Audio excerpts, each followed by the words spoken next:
ओम श्री गणेशाय नमः। पौष मास महत्म्य में आज सुनिए आगे की कथा। दत्तात्रेय जी बोले, देवताओं पर ब्रह्मा परमेश्वर ही उस असुर को मारने में समर्थ है। वे ही प्रभु सब प्राणियों के दुखों को दूर करने में समर्थ है। तुम उनके वक्रतुंड स्वरूप का ध्यान करते हुए एकाक्षरी मंत्र गंग मंत्र के जप अनुष्ठान को करो। वे भगवान तुम्हें अवश्य ही इस घोर संकट से छुड़ा देंगे।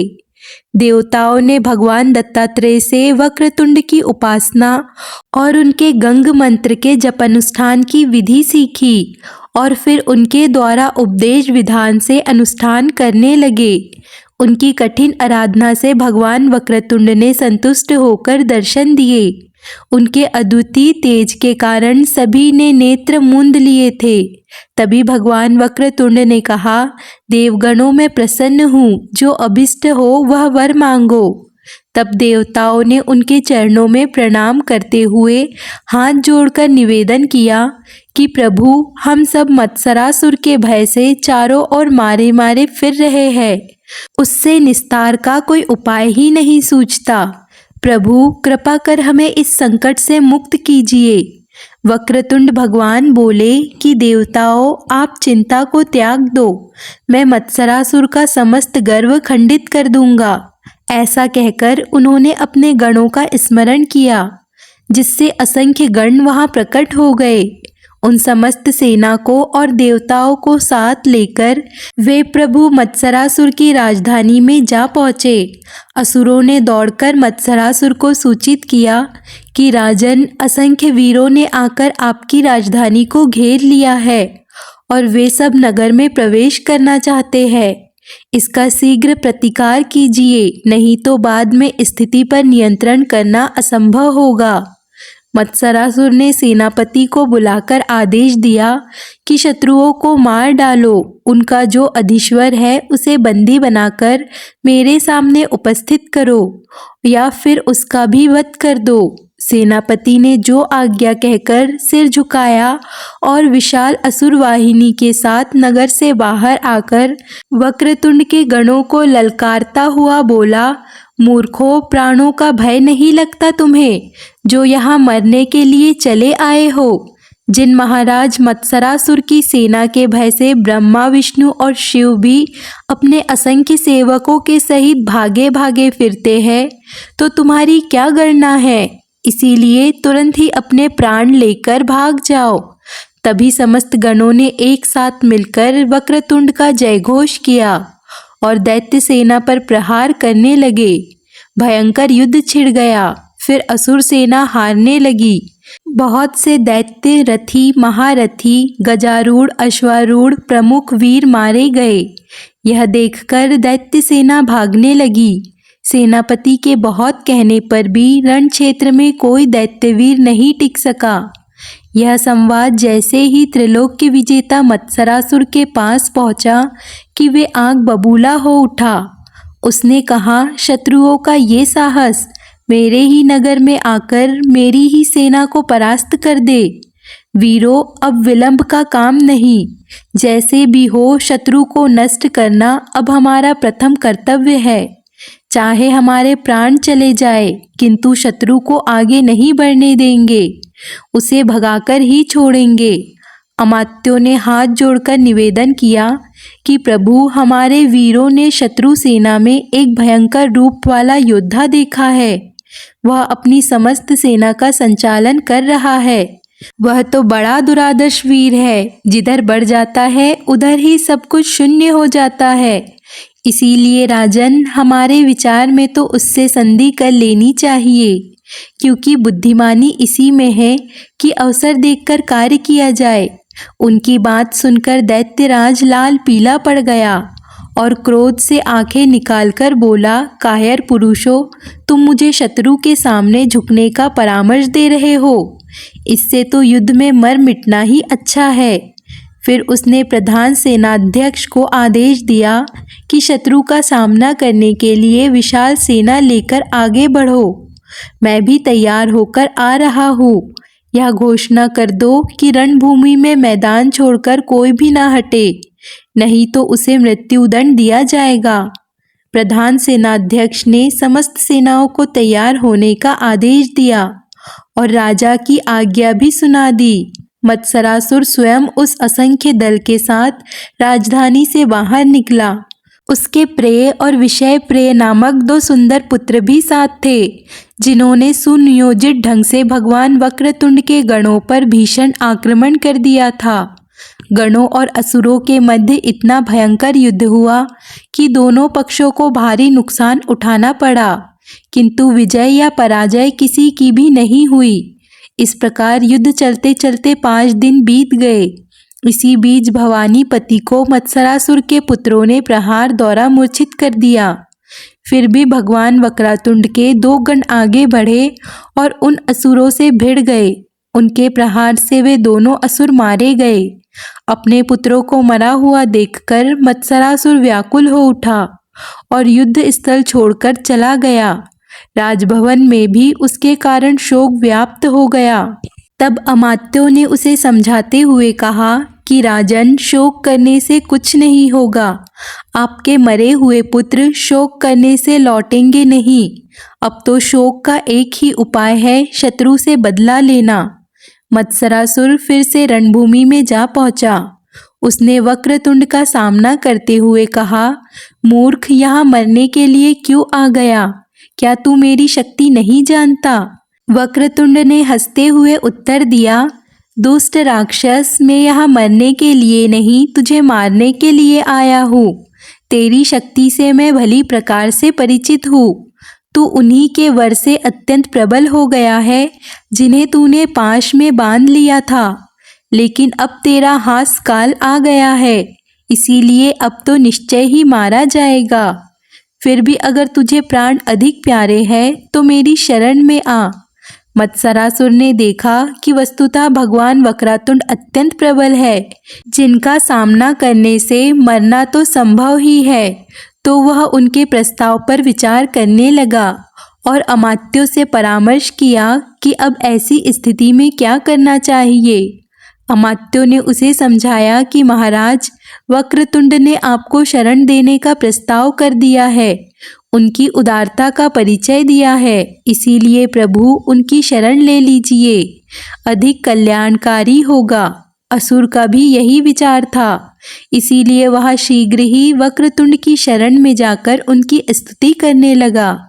प्रभु, मैं आपके पराक्रम से पहले अनजान था, अब मुझे ज्ञात हो गया है कि आप कोई साधारण देवता नहीं, वरन सर्वसमर्थ परात्पर ब्रह्म है। हे नाथ, मुझ अज्ञानी के अपराध को क्षमा करके अपनी शरण में स्थान दीजिए, साथ ही अपनी भक्ति भी प्रदान कीजिए। ऐसा कहकर उसने भगवान वक्रतुंड के चरण पकड़ लिए।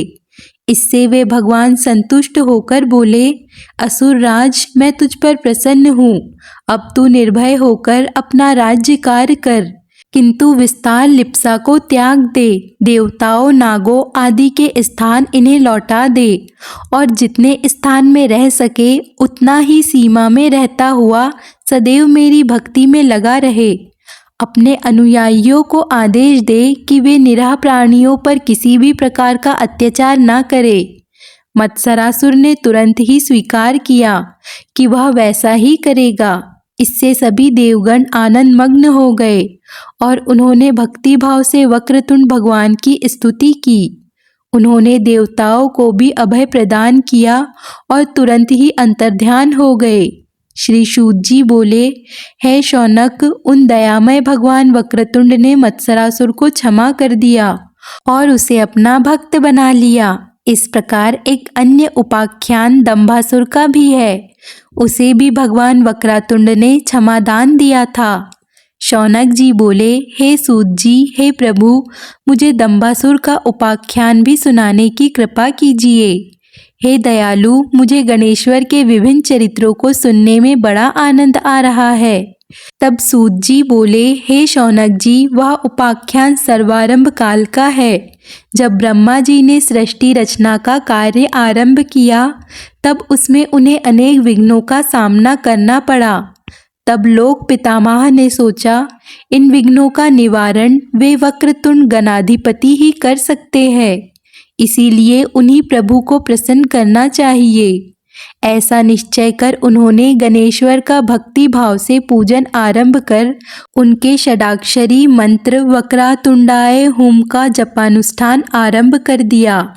अनुष्ठान की समाप्ति कर विधि पूर्वक ब्राह्मण भोजन करवाया और उन्हें दक्षिणा आदि प्रदान की। ब्रह्मा जी के अनुष्ठान से प्रसन्न हुए वक्रतुंड भगवान ने प्रकट होकर कहा, हे चतुरानंद, मैं प्रसन्न हूँ, अपना अभिष्ट वर मांग लो। तब ब्रह्मा जी ने निवेदन किया कि प्रभु, सृष्टि कार्य में उपस्थित विघ्नों को दूर कर दीजिए, यही मेरा अभिष्ट है। तब वक्रतुंड भगवान तथास्तु कहकर अंतर्ध्यान हो गए। इसके बाद लोक पितामह ने निर्विघ्न रूप से सृष्टि कार्य संपन्न किया, किंतु उस समय पितामह के कंप से दंभ नामक एक विकराल शिशु उत्पन्न हुआ, जो जल्द ही बड़ा हो गया। उसने अपने उत्कर्ष के लिए घोर तपश्चर्य आरंभ कर दिया। कठोर तप को देखकर लोक सृष्टा बड़े प्रसन्न हुए। उन्होंने उसे दर्शन देकर कहा, वत्स, वर मांगो। तपस्वी दंभ ने उन्हें प्रणाम किया और बोला, प्रभु, मैं त्रिलोक विजय बनूं और सदैव निर्भय रहूं। मेरा तिरस्कार कोई भी सांसारिक प्राणी या देवता दैत्य आदि न कर सके। पितामह ने कहा, वत्स, तेरी कामना अवश्य पूरी होगी। तब दंभासुर शुक्राचार्य के पास गया, जिन्होंने उसे दैत्येश्वर के पद पर अभिषिक्त कर दिया। अब दंभासुर ने एक अत्यंत सुंदर नगर बनवाया और उसी नगर में रहने लगा। वह नगर चारों ओर से सुदृढ़ प्रखर और खाई आदि के द्वारा सुदृढ़ था। वही उसने दैत्यों को बुला बुलाकर उनकी सेना एकत्र करना आरंभ कर दिया। उसने भी अपने राज्य विस्तार की नीति अपनाई और मत्सरासुर के समान प्रथम वसुंधरा, फिर पाताल और उसके बाद स्वर्ग पर विजय प्राप्त कर ली और जीते हुए विभिन्न स्थानों पर अपने अधिकारी नियुक्त कर दिए। इसके बाद बैकुंठ और कैलाश पर भी उसने अधिकार कर लिया। देवताओं पर पहले की तरह ही विपत्तियों का पहाड़ टूट पड़ा। वे अत्यंत दुखी होकर गिरीखोह और निर्जन वनों में छुपकर रहने लगे, अपने प्राण की रक्षा करने लगे। एक दिन उन्होंने विचार किया कि लोक पितामह ब्रह्मा जी के पास चलकर विपत्ति से मुक्त होने का कोई उपाय पूछना चाहिए। फिर उन्होंने ब्रह्मा जी के पास जाकर कहा, प्रभु, दंभासुर आपके वर के कारण अत्यंत प्रबल हो उठा है और अनेक प्रकार के अत्याचार कर रहा है। उससे आप हमारी रक्षा कीजिए। ब्रह्मा जी बोले, देवताओं, इस संकट से छुटकारा पाने के लिए हमें भगवान वक्रतुंड की उपासना करना चाहिए। आपके साथ मैं भी उनके एकाक्षरी मंत्र का जप करना आरंभ कर रहा हूँ। ऐसा कहकर देवताओं के साथ लोक पितामह ने भगवान वक्रतुंड का पूजन कर उनके मंत्र का जाप किया, अनुष्ठान किया। अनुष्ठान पूरा होने पर वक्रतुंड भगवान ने प्रकट होकर कहा, चतुरानंद, मैं प्रसन्न हूँ, आप अपना अभिष्ट वर मांग लीजिए। ब्रह्मा जी बोले, हे प्रभु, आप समस्त दुख दरिद्रता को दूर करने में समर्थ है। दुष्ट दंभासुर हमें अत्यंत पीड़ित कर रहा है, इसीलिए हमें उसके भय से मुक्त कर दीजिए। वरदेव वक्रतुंड ने अभय प्रदान किया। कमलासन, मैं दंभासुर की पराजय कर दूंगा। समस्त देव समाज भय को त्याग कर निश्चिंत हो जाए। देवराज के द्वारा दंभासुर को संदेश भेज दो कि या तो वो मेरी शरण में आ जाए, अन्यथा मैं उसका विनाश कर दूंगा। आज्ञा पाकर इंद्रदूत रूप में दंभासुर के पास जाकर बोले, असुरराज, मुझे महाप्रभु वक्रतुंड ने यहाँ भेजा है। तुम देवताओं को और समस्त अधीनस्थ राज्यों को स्वतंत्र कर दो और परम प्रभु की शरण में जाओ, अन्यथा तुम्हारा विनाश सानिध्य है। दंभासुर क्रोध करके कहने लगा, अपने प्रभु से कह दो कि उसका और उसके साथियों का अहंकार नष्ट करने में मैं पूरी तरह समर्थ हूँ। यदि प्राण रक्षा चाहते हैं तो मेरी शरण में आ जाओ। इंद्र ने लौटकर भगवान वक्र की सेवा में उपस्थित होकर दंभासुर की दम भक्ति से उन्हें अवगत कराया, जिसे सुनकर उन्होंने गणों का स्मरण किया और देवताओं को भी सुसज्जित होकर आगे बढ़ने का आदेश दिया। उधर दंभासुर दैत्य गुरु शुक्राचार्य के पास पहुंचा और उन्हें प्रणाम कर बोला, प्रभु, वक्रतुंड के दूत रूप से इंद्र ने आकर कहा है कि या तो वक्रतुंड की शरण में जाओ, अन्यथा वे तुम्हारा संहार कर देंगे। तो वक्रतुंड कौन है? क्या स्थिति है उसकी? क्या उसमें इतनी शक्ति है कि वो हमारा सामना कर सके? शुक्राचार्य बोले, राजन, भगवान वक्रतुंड अमित महिमामय और अभूतपूर्व पराक्रमी है। वे कलाध्यक्ष साक्षात परात्पर पर ब्रह्मा के ही अवतार है।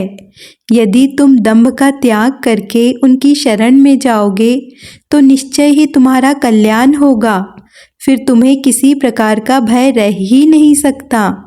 ये सुनकर दंभासुर ने व्यर्थ का दंभ का त्याग कर दिया और अत्यंत श्रद्धा भक्ति पूर्वक उनकी शरण में जाने का निश्चय किया। उसका विचार जानकर अनेकों दैत्यों ने विरोध प्रकट किया, किंतु दंभासुर ने उनकी बात नहीं मानी और वह तुरंत ही उनकी शरण में जा पहुंचा। दैत्यराज को अपने चरणों में पड़ा देखकर वक्रतुंड भगवान ने उसे अभय और अपनी भक्ति प्रदान की और क्षमादान देकर दंभासुर से सब राजाओं के राज्य लौटा दिए तथा कैलाश, वैकुंठ और स्वर्ग आदि देवधामों को भी स्वतंत्र कर दिया। अब उसका शासन धर्म और न्याय नीति से संपन्न हो गया था। श्री सूत जी बोले, हे सौनक जी, अब भगवान गणेश्वर का एक दंत अवतार का उपाख्यान तुम्हें सुनाता हूँ, ध्यान पूर्वक सुनो। एक दंता अवतारो वेदेही नाम ब्रह्मधारकः मदासुरस्य हंता सा आखु वह नग समृतः। एक दंत संज्ञाक अवतार देही ब्रह्मा को धारण करने वाला और मदासुर का संहारक है। हे सौनक, उनका वाहन मूसक कहा जाता है। एक बार महर्षि चेवन के प्रमाद से मद नामक असुर की उत्पत्ति हो गई। उस असुर ने अपने जन्मदाता महर्षि के चरणों में प्रणाम करके पूछा, प्रभु, मैं कहाँ रहूं, क्या करूं? तब महर्षि बोले, वत्स, तू पाताल लोक में शुक्राचार्य के पास जा, वे दैत्य गुरु तेरी संपूर्ण व्यवस्था करेंगे। उनसे कहना कि मुझे महर्षि चैवन ने आपकी सेवा में भेजा है। मदासुर पाताल लोक में पहुंचकर शुक्राचार्य की सेवा में उपस्थित हुआ और प्रणाम कर बोला, प्रभु, मैं आपके भाई महर्षि चैवन का पुत्र हूँ, इस कारण आपके भी पुत्र के समान हूँ। उन्होंने मेरा नाम मदासुर रखा है और आपका शिष्य बनने के लिए मुझे भेजा है। हे नाथ, मैं समस्त ब्रह्मांड के राज्य की कामना करता हूँ, आप मेरा यह अभिष्ट प्राप्त कराने का कष्ट कीजिए। शुक्राचार्य बोले, वत्स, मैं तुम्हारा अभिष्ट पूर्ण कराऊंगा। तुम इस एकाक्षरी मंत्र लिंग का अनुष्ठान करो। ऐसा कहकर उन्होंने अनुष्ठान की विधि बताई और मदासुर उन्हें प्रणाम करके घोर अरण्य में तप करने के लिए चला गया। मदासुर ने वहाँ शक्ति का ध्यान और जप करते हुए घोर तपस्या की और हजारों वर्ष पर्यंत निराहार और निर्जल रहा। इससे उसका शरीर अस्थियों का अवशेष मात्र और वलक से ढक गया, यहाँ तक कि उसके शरीर के चारों ओर वृक्ष और लताएं उत्पन्न हो गई। अंत में सिंहवाहिनी भगवती ने प्रसन्न होकर उसे दर्शन दिए और वह माता के दर्शन करते ही प्रसन्न होता हुआ उनके चरण कमलों में गिर पड़ा। इसके बाद उसने भाव विभोर होकर माता की स्तुति की कि हे जगत जननी, आप ही संसार की उत्पत्ति, स्थिति और प्रलय करने वाली है। आप सर्व समर्था को भक्तों के लिए कुछ भी अदेय नहीं है। माते, आपके दर्शन करके मैं धन्य हो गया हूँ, आप मुझ पर कृपा कीजिए। भगवती ने वर प्रदान किया कि वत्स, तू ब्रह्मांड का स्थिर और निशक राज्य प्राप्त करेगा, तुझे कभी रोग नहीं सताएगा और समय समय पर तेरी इच्छाएं पूर्ण होती रहेगी। ऐसा वर देकर देवी अंतर्ध्यान हो गई। मदासुर भी प्रसन्न मन से अपने स्थान पर लौट आया और जहाँ जो नगर था उसे अपने अधिकार में करके उसे अत्यंत वैभवशाली बना दिया। फिर उसने प्रमादासुर की अत्यंत सुंदरी लालसा नाम की कन्या से विवाह किया। उसकी वीरता और वैभव की बात चारों ओर फैलने लगी। दूर दूर के बड़े बड़े पराक्रमी असुर उससे मित्रता करने लगे। बहुत से दैत्य तो वहां आकर ही बस गए। फिर मदासुर दैत्य गुरु शुक्राचार्य को प्रार्थना पूर्वक वहां ले गया और उन्हें अपना राज पुरोहित बनाकर रखा। शुक्राचार्य ने उसका दैत्य राज के पद पर अभिषेक कर दिया। आज के लिए बस इतना ही। इसके आगे की कथा आप अगले अध्याय में अवश्य सुनिए। और आज की कथा आपको पसंद आए तो वीडियो को लाइक और चैनल को सब्सक्राइब कर लीजिए।